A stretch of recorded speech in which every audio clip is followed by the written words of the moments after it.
presentation here. So, excuse me.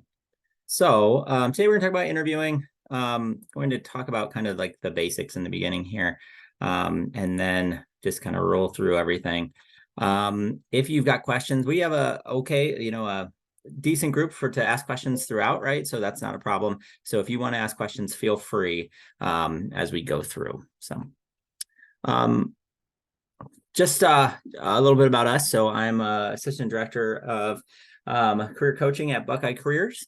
What we do is we help students anywhere from postdocs to freshmen with three main things, right? So resumes, cover letters, interviewing, those kind of things. We help with job search campaign. If you're thinking about more grad school, we can help with that, right? But also with the career exploration. So if you're not sure exactly what you want to do, we can help with that process as well.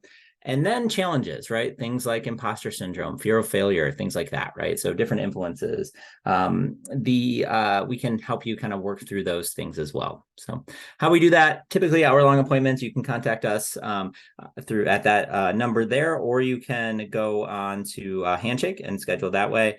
We're scheduled a little bit out now, so we do have same-day appointments as well. Those are going to be Monday, Tuesday, Thursday going forward. So again, we're going to talk about interviewing today. We want to start out talking about just how to prepare. Some of this is going to be overlap with what we talked about related to resumes, but the ideas are still the same, right? So, and they're pretty important. And I know all of you didn't go to both of them. So there's two big things when I talk about interviewing in terms of when I think about just big picture strategies, right? One is I tell everybody to create a bank of answers, and this will be your arguments for why you should be hired. And the other is to go into depth, right? I work with, again, anybody from freshmen to postdocs, people who are applying for tenure track positions, people who are applying for, executive positions, things like that. And what I find is depth tends to be the biggest issue, right? And we'll get into that quite a bit. So the first thing you want to think about is creating your bank of answers, right? And so we want you to go into the interview super prepared, super confident for what you have to say. So often that's not the case. Often we feel like we're chasing after the interviewer, and we are, they ask a question, we have to think of it on the answer on the spot. What we want you to think like is we want you to think like you already have the answers ready to go. It's almost like you're playing cards. You have a handful of cards. You're just trying to think about, where do I play these cards? Where do those go?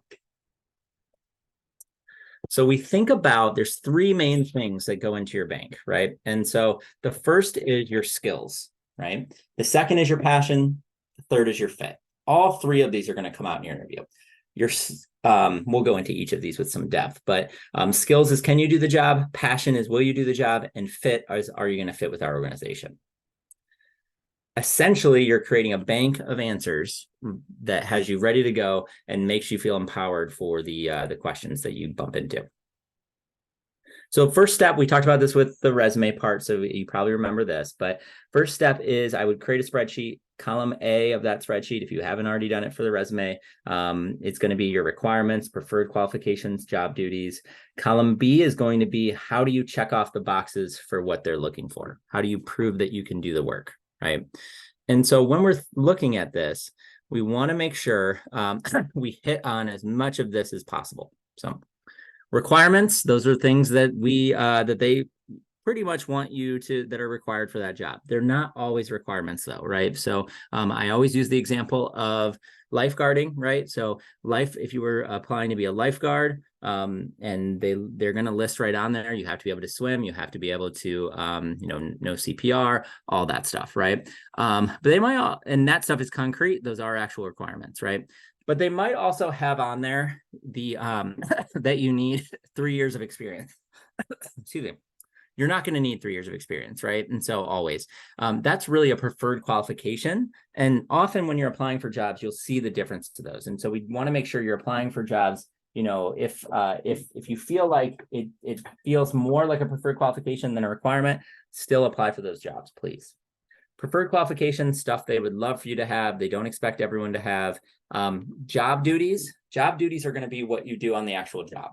This part can be an entire projection, right? You don't have to have done this work before. I always use the example here as if you were applying for a management position and you'd never done a management role before, right? What you can depict in your interview is the elements of leadership, right? So you think about your PI, your advisor, your supervisor, where you're volunteering, whatever it is, right? So your favorite leaders that you've had, think about their traits and then think about how you exemplify those traits. Maybe you haven't pushed them all together yet. Maybe you haven't shown that leadership yet, but you can think about how you've shown those individual traits.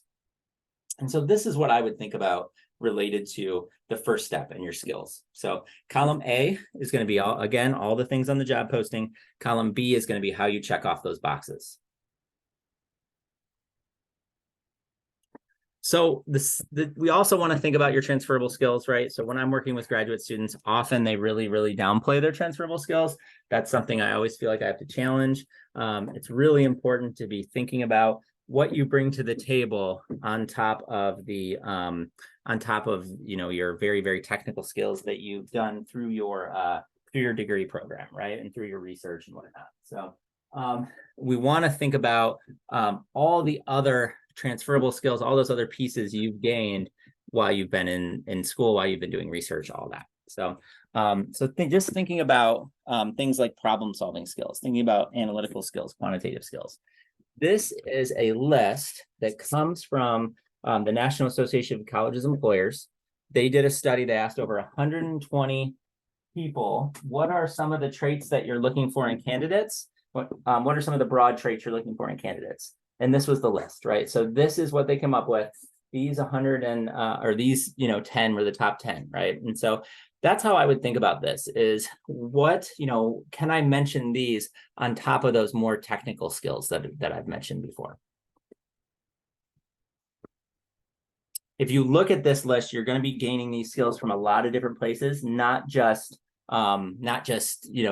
school, right? So this could be those student orgs you're a part of, the volunteering, if you're, a part of a project here and there, right? So all of those things, could be places where you're gaining these skills for sure. So that's the first one. So we talked about skills, right? Now we want to talk about passion, right? And so when we talk about passion, we want to think about this like 2 layers, right? So the first layer is the big picture layer, and that's the field that you want to be in, right? And the second layer is the small picture layer, and that's the specific job that you want to be in, that you're applying for, that you're interviewing for, right? And so when we think about the big picture layer, I always want people to imagine like they're applying for a dental hygiene job. And often what they'll answer as if they're saying, why do I want to be a dental hygienist instead of a lumberjack, right? And they'll say, I always love medicine. I always love healthcare. I love science. And they'll give these really, really big picture things, right? Where anybody in healthcare could answer what they answered. That's okay, but we also want to answer the more narrow areas, right? We want to answer that specific role. So what is it about dental hygienist versus dentist? Why does that role fit better for that person, right? And so we want to have a more narrow focus there if we can. When we think back about that chart, when we think about passion and motivation, we want to add a third layer to it.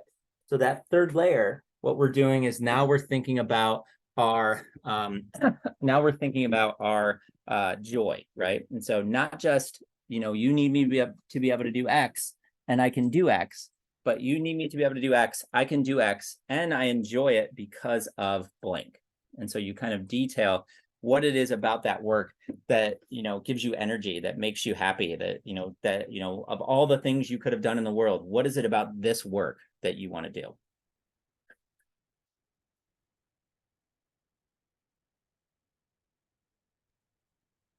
And the third thing is fit. So why does this school or company or whatever you're applying for fit you more than any other school, company, lab in the world, right? Why will I fit well on this team?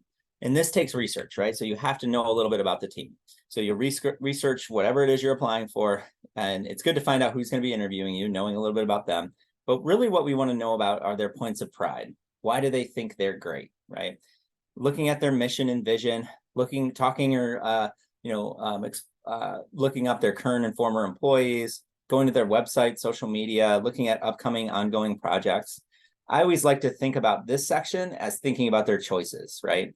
So if you are applying to Ohio State really didn't choose to be in Columbus. So you can say, like, I want to work here because it's in Columbus, but usually that the place, Ohio State didn't actually choose to be in, Columbus, right? So what you can do is talk about, someone's approach to research or someone's approach to a particular, to trying to solve a certain problem, right? That stuff is a decision they made.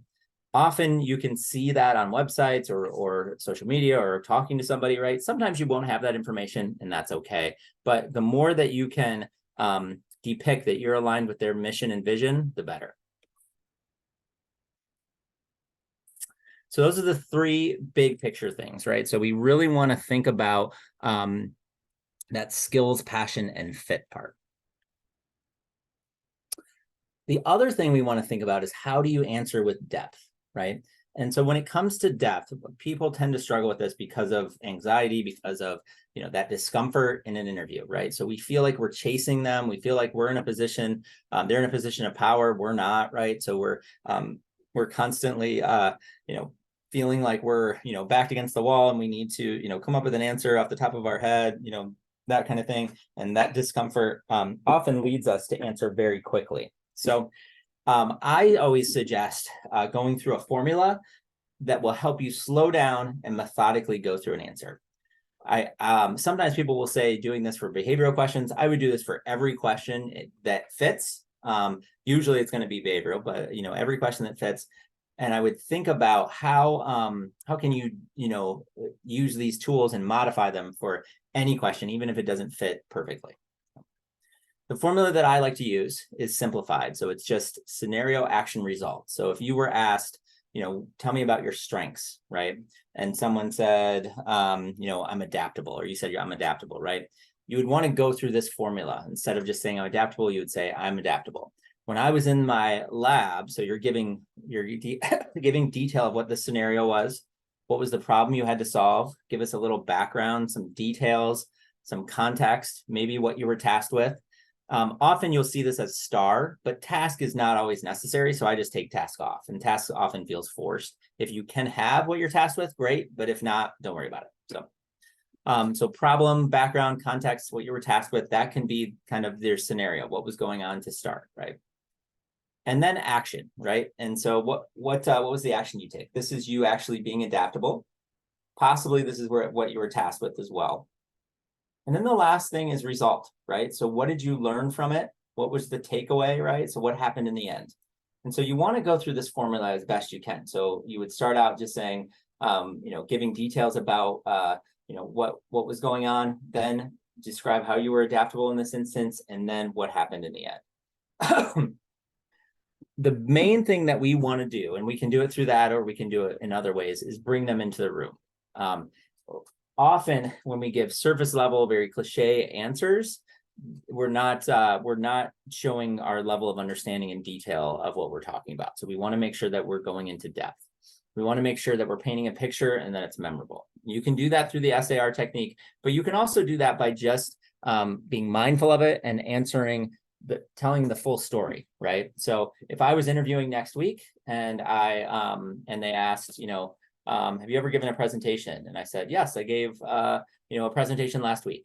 That's very different than if I say, yes, I gave a presentation last week. It was to, 30 people, grad students who were here for a technical Tuesday. We talked about interviewing. We focused on 2 big strategies, right? So then I'm going into a lot more detail. I'm showing my understanding of it. I'm inviting them to talk a little bit more and to kind of understand that I have that depth of knowledge, but also to, have a little bit more of a conversation piece to it as well. So I always tell people to kind of tell the full story, try to tell the who, what, when, where, why, and how of it. The other pieces you want to think about is, did you prove it? And did you explain why? And I sometimes will say, imagine that I'm shrunken down on your shoulder and I'm saying, did you just prove that? Did you just explain why, right? Often this happens when someone will say, I've always loved science, or I've always loved chemical engineering, or I've always loved helping people, right? And they just stop, right? We want to prove that and explain why. I can say I've always loved chemical engineering. I've never taken a chemistry class in my life, right? So I have no proof to that. I can't go any further. But if you're a chemical engineer, you can say, I've always loved chemical engineering, and then detail your pathway within chemical engineering. You can detail what it is about chemical engineering that has you coming back and loving to ask questions and explore things and all that, right? So you have that and you can detail it, and that level of depth will show quite a bit. You want to show achievement as much as possible. So, if you've had successes, show that. If you've had obstacles that you've overcome, show that as well.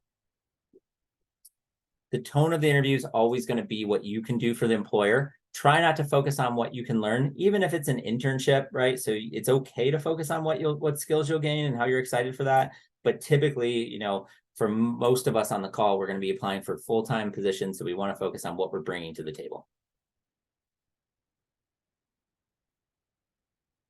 We're going to dive into some specific questions here. I am actually going to, before I forget, attach in the chat our little packet on interviewing. I meant to do that in the very beginning, and we just got started. So, okay, so that is in the chat. This has got about 8 common questions, and we'll go over many of those here. First question that I always like to go over is just tell me a little bit about yourself, because often it's the very first question in an interview. And often people get it wrong, right? And so when it's the first question in an interview, the goal of that question is to paint the story about why you're such a good candidate. It's not to tell them about you as a person, right? So you haven't talked about you as a candidate yet. You haven't talked about why you are such a great fit. So if you start talking about how things that are kind of on the outside of you as a candidate, like, maybe I would say, I really like to play volleyball. I like to run. I've got 2 kids, right? So that's not going to have anything to do with, me as a candidate, except, who I am as a person. So I would want to talk more about my skills first and more about my pathway to get to apply for this job. So how I would suggest you apply for it is to think about it like a staircase, right? And so go to the whiteboard real quick. So think about it like a staircase. And they switched up the tools on here, so I'm much worse at drawing. But bottom stair here is when you first became interested in the field, whatever it is.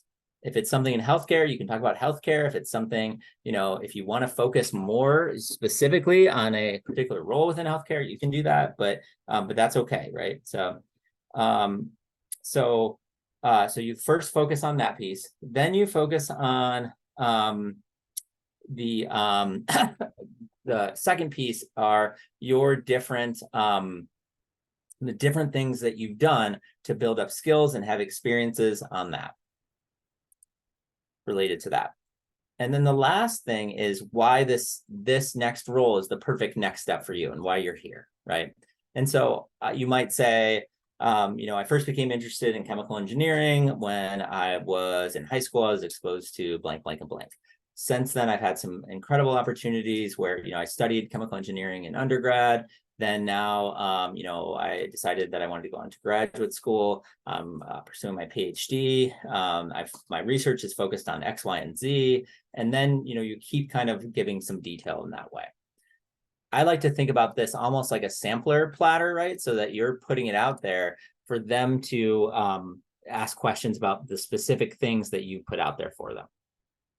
If this is question 8 and not question 1, it's a totally different question because you have already answered all these things about why you're such a great candidate, right? So when we're thinking about that, we want to, then you can dive into the personal things about yourself, right? But they should still relate to, the traits that you bring that are going to make you successful in the role. Another common question is strengths and weaknesses. So with this one, we want to think about, when we're thinking about our strengths, answering 2 to 3 strengths pulled directly from your bank of answers that we talked about before. And then we think about weaknesses. Everyone tends to hate the weakness question.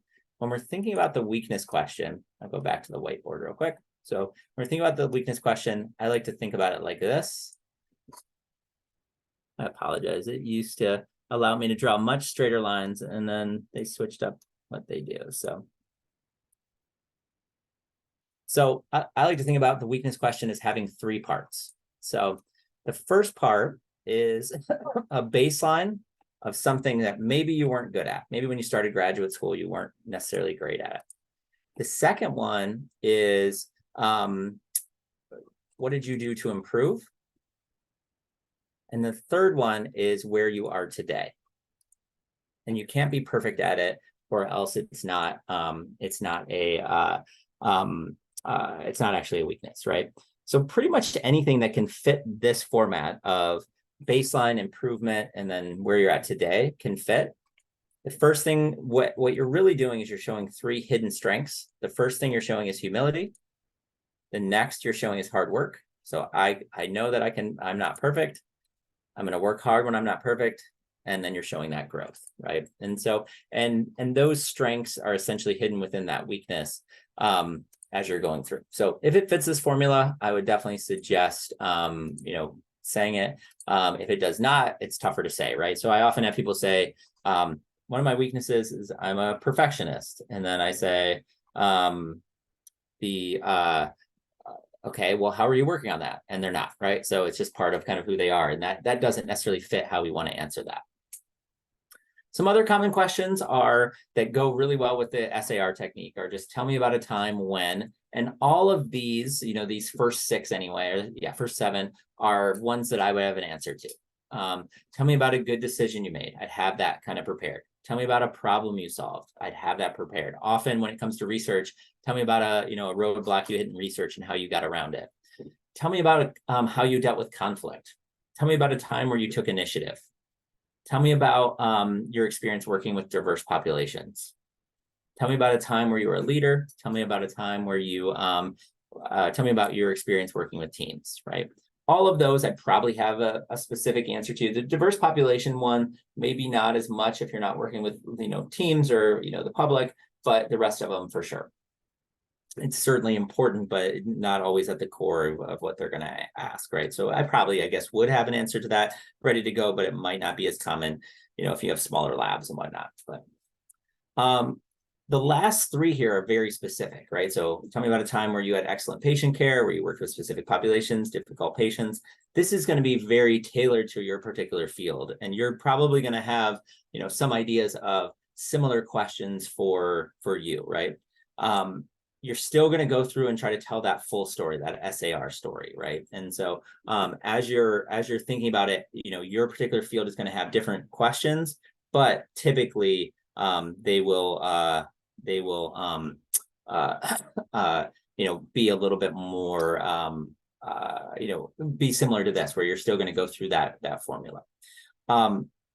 When you're thinking about that, you're really thinking about your best practices, right? So you're thinking about, even if you haven't done this specific thing, sometimes you're thinking about a core, something that's similar and trying to kind of connect it to it, right? And so the example I like to use, again, going back to lifeguard, is imagining that, someone was a kindergarten teacher. They were also had been a lifeguard, and they were applying to teach kids swimming lessons in the summer, right? Maybe they'd never done that before, but they've got all the pieces. They just haven't pushed it together, right? And so then we're talking about kind of all the pieces, but we just haven't kind of connected all that yet.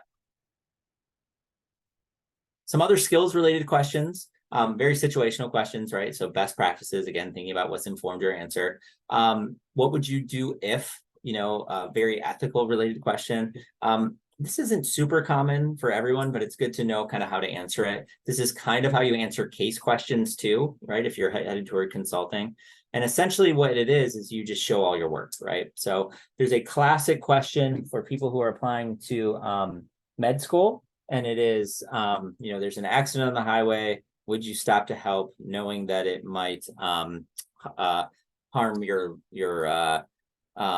your license, right? And so how to answer that specific question is you would say option A, I could stop to help. The positives would be blank, the negatives would be blank.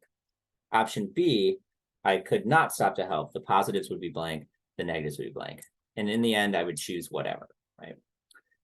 There's probably good arguments for both, right? And so, and in your case, there's probably good arguments for each. And what they're really seeing mainly, not really how you answer, not really the specific answer, but how you go through the process of coming up with that decision. So it's how kind of your brain thinks, right? And the more details you give, the more likely you are to show your knowledge around it. It's okay then if you've got an error in knowledge. You might not know everything. You might say, I think it's this. And if it is, it's okay to make assumptions, because if you have an error in your assumption, then, your conclusion could be wrong, but your logic could be right, right? And so that's really important to kind of show as much of your work as possible. So that's the skills questions. There's also questions that focus on motivation. So some common questions: you could have chosen any field in the world. Why this one? If you're heading to teaching, why do you teach the way you do? Why have you chosen to research this particular question? One of the most common ones is, where do you see yourself in 5 years? The first, there's really only one way to answer this, right? Even if it's a short-term thing, even if you're applying for like a 2-year postdoc or something like that, right? So the answer should always be here, or a similar role, or a place like this, showing that this is something that you're really interested in, passionate about, and even saying like, I know this is a short-term position, but this is the kind of position that I'm really going to be looking for, right? So that part's important. And then added responsibility. Either I'm going to start, if I'm in research, I'm going to start asking new questions or taking on new leadership roles. Or, if you're not in research, right? So I want to, do different things within that role, or kind of explore new problems, right? Whatever it is. So, but just thinking about kind of what's next, and not in a way of like, I don't want this job, I want the next job, but in a way of, I am, I'm excited to grow in this area. So the last thing is just fit within the organization. Couple layers to this one. So would I like to work with you? So what's your ideal work environment? What are the positives and negatives of having you as a colleague? Things like that, right? And then, are you the right fit at this type of organization? So, you've seen our mission statement, things like that, right? So really kind of trying to align yourself with whatever it is. Different ways to demonstrate your personality. Just think about your ideal work environment, your ideal colleagues and ideal students, right? Think about your personal strengths and weaknesses. Definitely look at that conflict question. Think about off the wall questions, right? And so one of off the wall questions, something like, what kind of an animal would you be and why, right? If you could be any kind of animal. Those questions are just trying to keep you on your toes. There's no right answer. Often though, we get stuck, right? So we just watched a documentary on cows,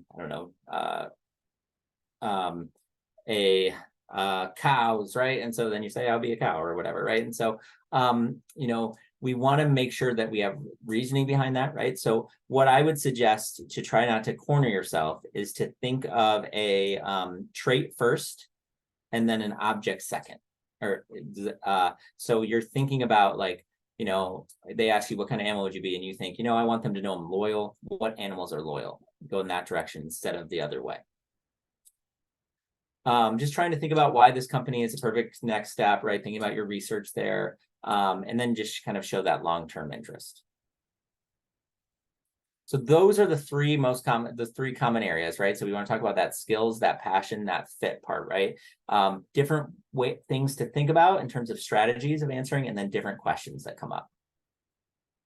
Now we want to jump into typically what to wear, right? And so typically we're still going with a conservative 2-piece business suit.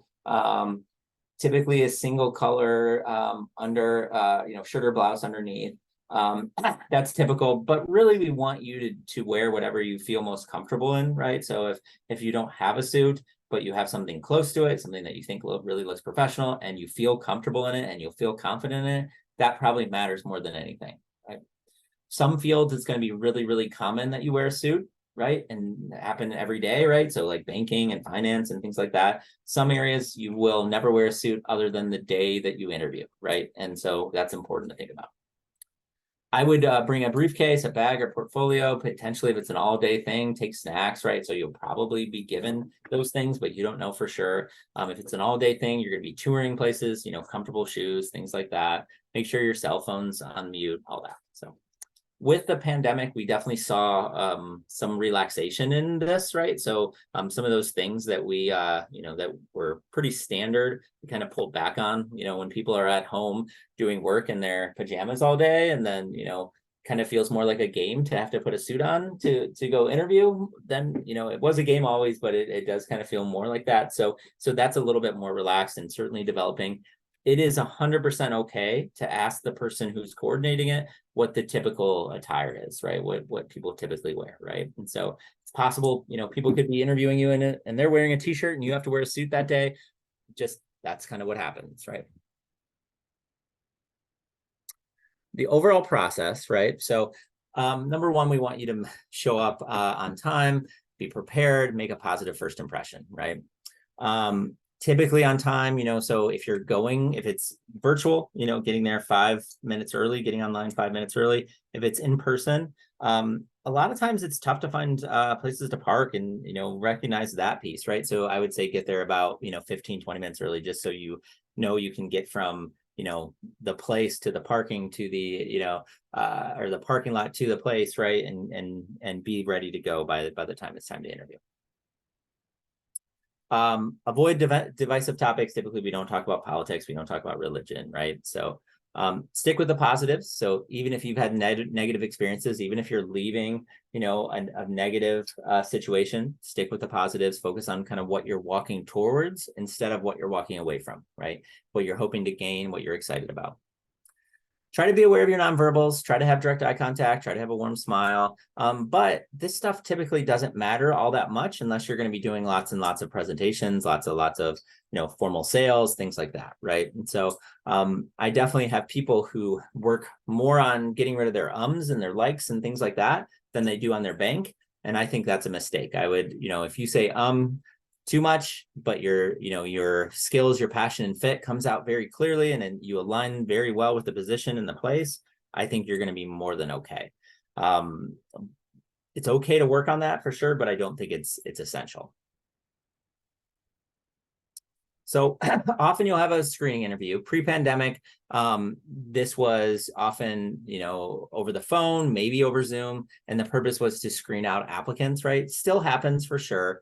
And what, the purpose is, again, to screen out candidates. The screening committee will assess your interest in the position, your ability to substantiate your skills, your expertise, can happen over video, phone, right? And so often this is, an HR person, maybe a committee that's been created, that kind of thing. When we're thinking about the telephone video tips, pre-pandemic, it was a screening first, and that would happen over video or Zoom. Now it's very possible that the entire process happens over video, Zoom or the phone, right? Typically Zoom more than the phone, but it's possible that you don't meet your colleagues until, maybe ever, right? In some fields, right? In person. Or it's possible that, both layers to interviewing are over Zoom, and then, down the road, it opens up a little bit. But when we're thinking about, the interviewing or the Zoom interview, the video interview piece, right? Just a couple tips, right? So number one, think about the technology platform, right? So typically we're comfortable with Zoom. We're all on Zoom right now, right? Typically we're comfortable with Teams, but it's possible that they have a system that we haven't used. So, getting comfortable with that, downloading it, getting it ready to go, that's important. Test your technology, make sure you're in a place with good internet speed, good lighting, that you won't be distracted, right? If you've got, pets or kids, right? So try to keep them out during the interview. Sometimes that's, with kids, especially my daughter is homesick right now. She could show up any moment. Sometimes it's just impossible, right? To create that space. And that's becoming more and more understood. But, if you can cordially, have them, pause, if you can leave the room for a minute, come back, right? That's perfectly okay. Some things that are important though, right, especially over the phone or over Zoom, you're often missing all of your if not all of your nonverbal cues. So checking in more often, right? So talking slowly, clearly, audibly, asking, can you repeat that? Would you like me to continue? Did I completely answer your question? Things like that. all completely appropriate to do, especially over the phone, but definitely over Zoom as well. After the interview, what we suggest is just closing with finesse, indicate we have many qualified candidates, or sorry, give me 1 second here.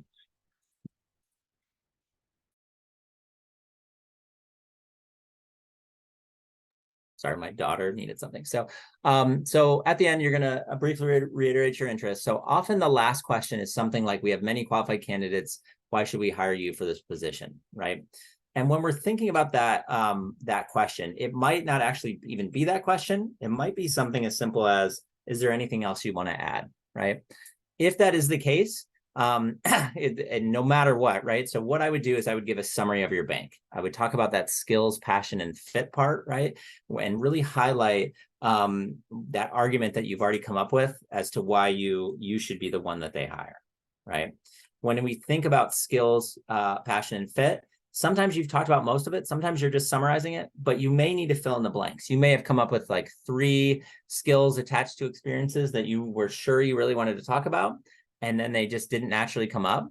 And now's the time to talk about, that experience you had, traveling internationally and consulting for, for a project that you really want them to know about, and it just didn't naturally come up, and that's okay. Questions for them, typically you're going to have anywhere from 2 to 5. You want to lead with the professional and then close with the personal, right? So professional are going to be, you showing your research, asking very specific questions, right? About, what's the day-to-day like, right? What's your approach to a certain, problem? How do you solve blank, right? Specific questions you have about the role. You want to make this should feel like, we want this to feel like dating, right? Often it feels like they have all the power, but we want it to feel like you've got, 20 different offers for jobs. And so you're really measuring, is this a place I want to work? Doesn't always feel that way, but we want it to feel that way. So again, no divisive topics, right? My second to last question that I always like to ask is there anything that's unclear about my answers that would help you decide about my fit for this position? You don't have to ask that exactly, but I think that question's really helpful because often they're coming into it. They've looked at all your materials and they have an idea of why they want to hire you. And if you ask that question, sometimes they came up with this story about you and they've got 3 things that they think make you fit, and you only talked about 2 of them. This gives you an opportunity to talk about the 3rd one. My favorite last question is always asking them, why do you love working here? Right. And so what you get to do if you ask, why do you love working here? So why that's such an important question, right? So there's 3 main reasons. Number 1 is you're going to want to send a thank you email, right? And if 5 people interviewed you and you ask them, why do you love working here? You can take a note and about what the specific answer each one gave. And then when you send that thank you email, you can make that thank you email tailored to that particular person based on what they said. Doesn't have to be just from this question, but often you'll get great stuff from this from their answers here.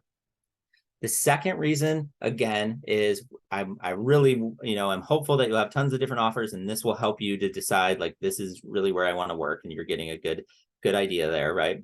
And then the third reason is it's really a psychological trick in some ways. It's the you've talked about yourself for a half hour to an hour, and then you're letting them talk about themselves for the last little bit there, right?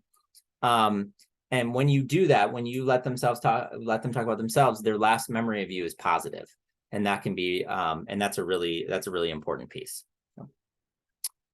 Ask about next steps. If they don't tell you, usually they'll tell you. Again, ask for contact information. You're going to want to send that thank you email right afterwards, right? Anticipate a second interview if it's usually they'll tell you what the process is going to be. So anticipate a second interview. Also know your market, right? And so typically the offer won't come right away, but sometimes they'll ask you, what range, right? And if you mention a certain range during an interview, you don't have to necessarily stick to that range if you find out more information, but it's good to know about what they're going to pay and what you think your market is.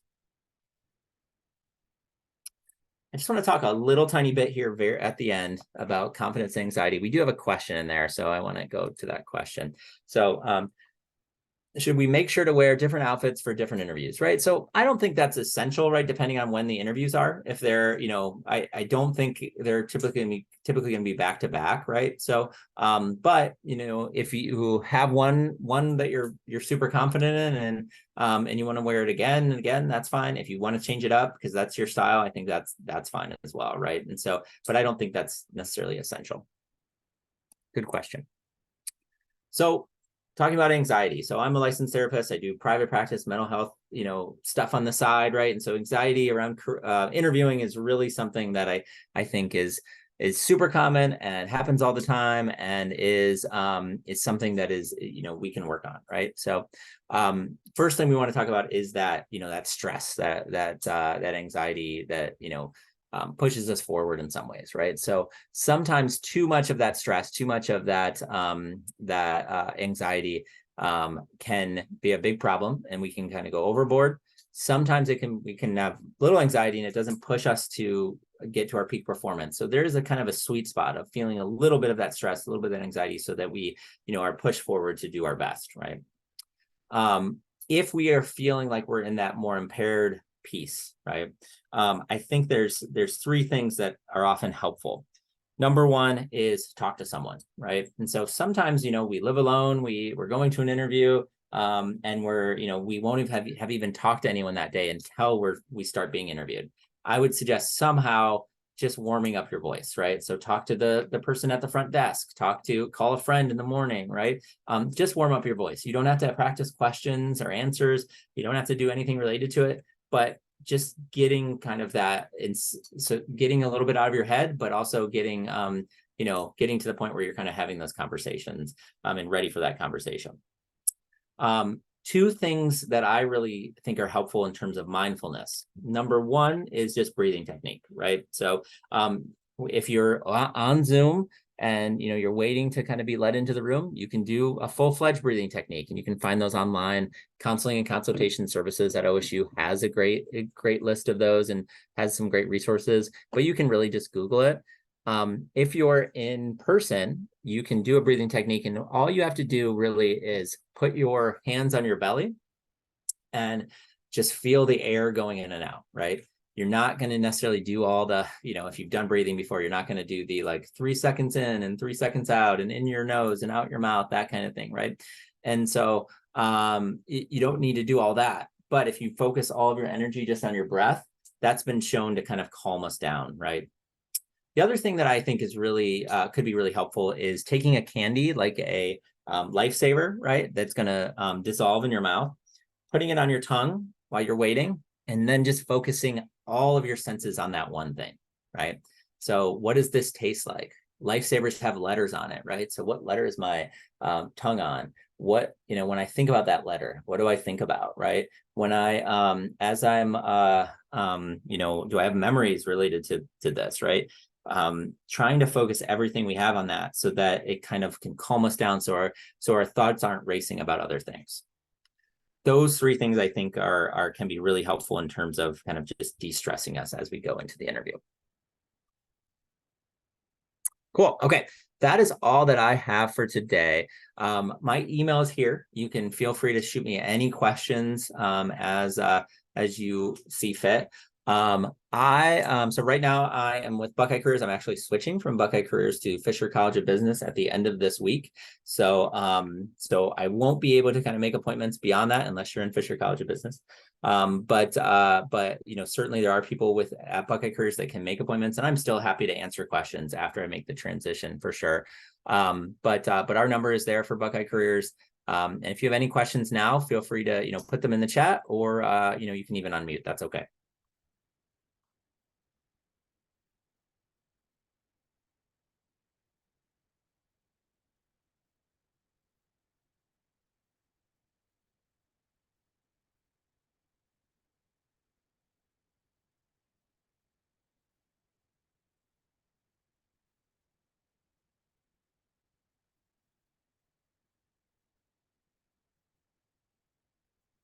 I had one question. Yep.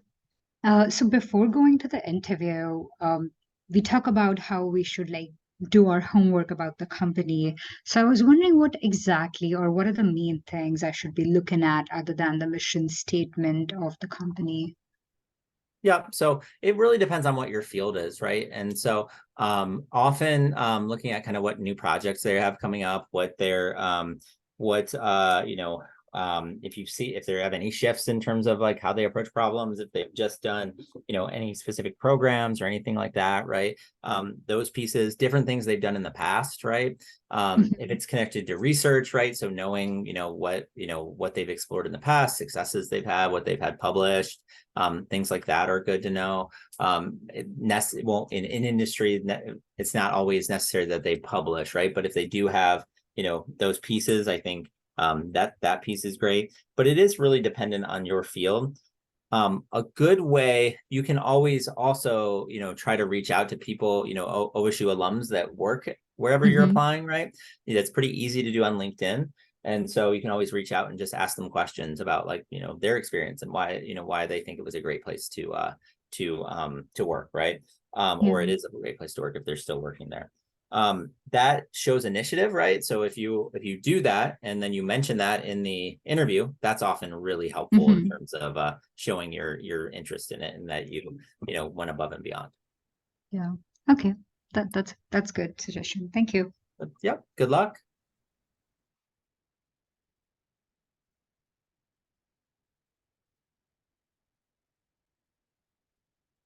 Cool. So there's a question in here in terms of giving a presentation as part of the interview process. So presentations won't always be a part of the interview process, right? So if you're applying for academia to teach, absolutely, right? So sometimes in terms of when you're going towards research, right? So they'll have you do a presentation on their on your research or your dissertation or the research you're doing now as a postdoc, right? So just really depends. So my recommendations are find out exactly what they want, right? So sometimes, in academia, sometimes they're like, you're going to teach a class on whatever we say, and whatever's next up on the list, right?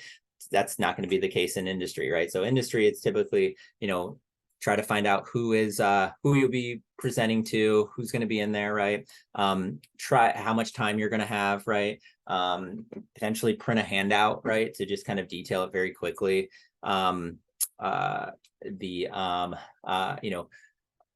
would really think about again trying to show as much you can about your technical expertise, but also detailing your collaborations and teamwork and things like that, as well as some of the soft skills.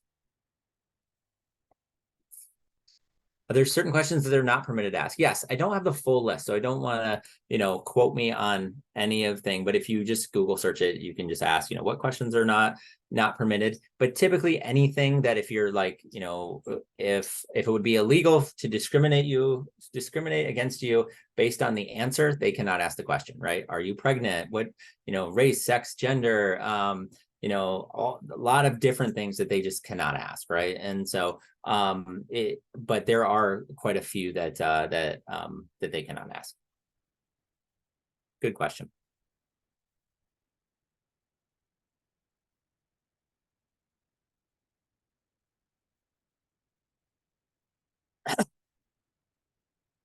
Cool. So So I, soft skills. oh, sorry, I have a question that I Yep. just remembered. I was wondering, so, generally you're supposed to bring a resume or other materials with you to an interview, like in person. That's pretty straightforward, but what if you're doing a virtual interview? Is it best to like have those materials pulled up and ready to screen share or like drop them in the chat to your Sure. interviewers, or how does that work? Yeah, that is a fantastic question. So I want to go back to the first part, right? So yes, generally you would make copies and bring them with you.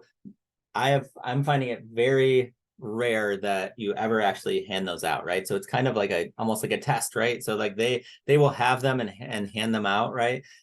For you. Usually the HR person has it, but if it is still good to print them out and have them ready to go, right?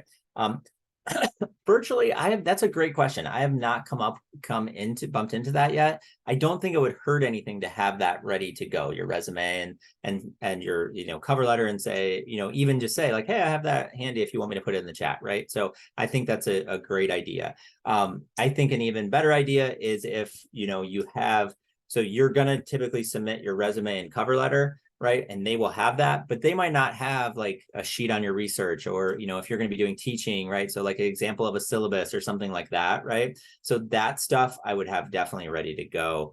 And it's much easier to send over virtually than it is to, you know, print a whole bunch of, 12 syllabuses that are 5 pages long or something like that, right? So so that's a great question. I don't think there's a standard, but I don't think it's a bad idea at all. Okay, thank you. There's another question in the chat. What are some of the soft skills that we should be highlighting? So just right here. So this is a study National Association of Colleges and Employers did, asked 110, I think it was, representatives, employers, right? And so what are some of the skills that you're looking for in candidates? And this was the list, right? So this is what I would be thinking about, those soft skills, those transferable skills, power skills. How can I show these, right? How can I make sure this stuff comes up? This is on a resume. This was for what are you looking for on a resume, but it transfers very easily, right? And so this is what we know, this is what they're looking for. So this is also what you want to talk about.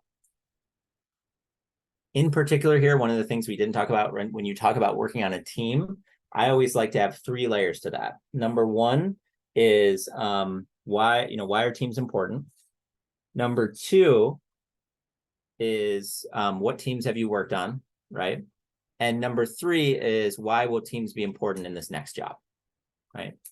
So so not just like, oh, I was on a team last year, but I was on a team last year and it was vital because I didn't have, this piece of knowledge or this skill, or I couldn't have done it all on my own, that kind of thing, right? So and then, I'm excited to work on a team here, and I know it's going to be essential because of blank.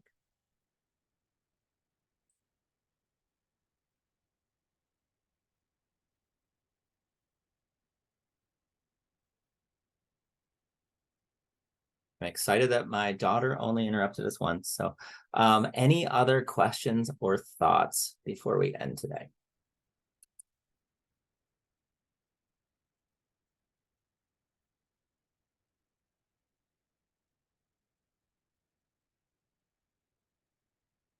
Okay, well, we will leave it there. Again, if you need anything, my email is, let's get there. Sorry. I always go too fast. There we go. So my email is right there, right? So if you have any questions or need anything, feel free to shoot me an email. Good luck. And again, don't hesitate to reach out. Thank you, Ryan. This was helpful. No problem.